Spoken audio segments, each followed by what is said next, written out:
দেখেন গরুর পূজা কিভাবে শুরু হয় পৃথিবীতে প্রথম। বনি ইসরায়েলের এক দুষ্ট লোক ছিল, নাম সামিরি। সে সবাইরে বলল তোমাদের স্বর্ণগুলো ফালাও। স্বর্ণগুলো ফেললো, বনি ইসরায়েলের স্বর্ণগুলোকে গলিয়ে গরুর বাচ্চা বানালো, গোবৎস।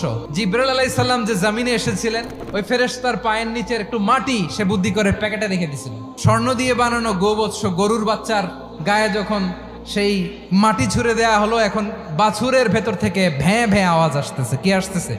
সবাই তো অবাক। সামিরি বলে, আরে তোমরা যে 70 জন দিয়ে মুসা আলাইহিস সালাম রে পাঠাইছো ওইদিকে, এত ঘুরতেছে, আল্লাহরে খুঁজে পায় না, আল্লাহ তো এটার ভিতরে ঢুকছে। নাউজুবিল্লাহ, এটার ভিতরে সেজদা দাও। এই সেজদা দিয়ে গেল। হারুন আলাইহিস সালাম তাদেরকে বুঝালেন, শিরক করো না, আল্লাহরে ভয় করো।